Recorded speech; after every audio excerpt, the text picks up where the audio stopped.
റോമിലുള്ള saint Clement ബസിലിക്കയാണ് ഇത്. 12-ാം നൂറ്റാണ്ടിൽ പണി കഴിപ്പിക്കപ്പെട്ടു. AD 392 വിശുദ്ധ ജെറോം റോമിൽ വിശുദ്ധ ക്ലെമൻറ്റിൻ്റെ ഓർമ്മ നിലനിർത്തുന്ന ഒരു ദേവാലയം ഉണ്ട് എന്ന് പറഞ്ഞത് ഈ ദേവാലയത്തെക്കുറിച്ചാണെന്നാണ് 19-ാം നൂറ്റാണ്ടിൻ്റെ പകുതി വരെയെങ്കിലും നമ്മൾ വിചാരിച്ചിരുന്നത്. എന്നാൽ 1857 ഈ ബസിലിക്കയുടെ അടിയിൽ നടത്തിയ ഉത്ഖനനങ്ങൾ ആ കാഴ്ചപ്പാടിനെ മുഴുവൻ മാറ്റിമറിച്ചു. ഇതിൻ്റെ അടിയിലേക്ക് 2 നിലകൾ കൂടി കണ്ടുപിടിച്ചു. അങ്ങനെ 3 നിലകളുള്ള ഒരു ബസിലിക്ക.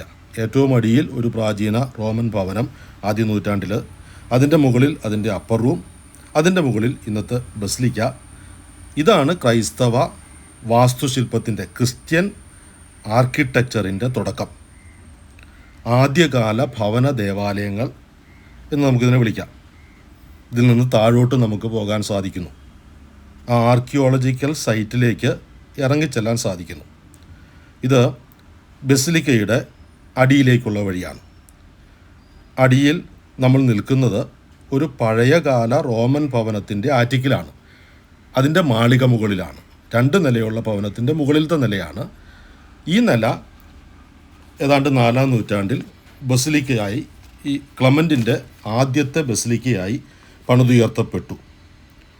എഡിക്റ്റ് ഓഫ് മിലാൻ വിളംബരം 313 നടക്കുമ്പോൾ ക്രൈസ്തവ സഭ റോമാ സാമ്രാജ്യത്തിൻ്റെ ഔപചാരിക സഭയായി പ്രഖ്യാപിക്കപ്പെട്ടു. അതിന് സ്വാതന്ത്ര്യം കിട്ടി എന്നാണ് നാം പഠിക്കുന്നത്. പക്ഷേ അതുമാത്രമല്ല, അതിനോടൊപ്പം അന്നു വരെ നിലനിന്നിരുന്ന എല്ലാ ആരാധനാലയങ്ങളും നിരോധിക്കപ്പെടുകയും ചെയ്തു. അപ്പോൾ ഈ ആറ്റിക് എന്ന് പറയുന്ന ആദ്യത്തെ ഒറിജിനൽ ബസിലിക്കയിൽ നമ്മൾ നിൽക്കുമ്പോൾ ഇവിടെ തന്നെ അങ്ങേ അറ്റത്ത് മറ്റൊരു ആരാധനാ കേന്ദ്രം നമുക്ക് കാണാൻ സാധിക്കും. അത് മിത്രാസ് ആരാധനാ സമൂഹത്തിൻ്റെ ആരാധനാലയമായിരുന്നു. അതും ഇപ്പോൾ ഈ ബസിലിക്കയും മണ്ണിട്ട് നിരത്തിയത് അതിന് മുകളിലാണ് ഇപ്പോൾ നമ്മൾ കാണുന്ന ഈ 12-ാം നൂറ്റാണ്ടിലെ ബസിലിക്ക നിലനിൽക്കുന്നത്. അപ്പോൾ സഭയുടെ തുടക്കം എങ്ങനെയായിരുന്നു എന്ന് പറയുന്നത് ഈ അപ്പസ്തോലന്മാരുടെ നടപടി പുസ്തകം 2-ാം അധ്യായം 42 വിവരണം.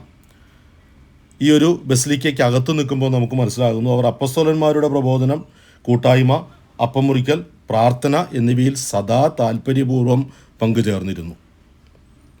ഇത് ഈ മിത്രാസ് ആരാധന സ്ഥലത്തേക്കുള്ള കോറിഡോറാണ്. അതിനകത്ത് മിത്രാസ് ആരാധന രീതി നമുക്ക് കാണാൻ സാധിക്കും. സഭാപീഠനം വന്നപ്പോൾ ഇവിടുന്ന് എല്ലാവരും ഒഴിവായപ്പോഴാണ് ആ ആരാധനാ രീതികൾ സജീവമായത്. അതിനു മുമ്പ് ആദ്യകാലത്ത് അപ്പസ്തോലന്മാരുടെ പ്രബോധനം, പ്രാർത്ഥന, അപ്പം മുറിക്കൽ, ഇതിനുവേണ്ടി അവർ കൂടുന്നതാണ് സഭ. ആ കൂട്ടായ്മയാണ് സഭ, അല്ലാതെ വേറൊരു പള്ളിയല്ല. ഇപ്പോൾ നമ്മൾ ഈ കാണുന്നത് ഇവിടെയുള്ള സിറിൽ, വിശുദ്ധ സിറിലിൻ്റെ ടൂമ്പാണ്. Cyril Methodius. അവർ തെസ്സലോനിക്കയിൽ ജനിച്ച സഹോദരങ്ങളാണ്. റോമിൽ പ്രേക്ഷിത പ്രവർത്തനങ്ങൾ നടത്തി. റോമിൽ വെച്ച് വിശുദ്ധ സിറിൽ മരിച്ചു. 827-868 കാലഘട്ടം. അദ്ദേഹത്തെ സംസ്കരിച്ചു. അദ്ദേഹത്തിൻ്റെ മൃതദേഹം ഇവിടെയാണ് അടക്കിയത്. മേളിലെ അപ്പർ ബസിലിക്കയിൽ അദ്ദേഹത്തിൻ്റെ തിരുശേഷിപ്പ് നമ്മൾ സൂക്ഷിച്ചിട്ടുണ്ട്. ഇവിടെ നിന്ന് താഴോട്ടുള്ള ആ പഴയ റോമൻ ഭവനത്തിലേക്ക് നമ്മൾ പോകുന്നു.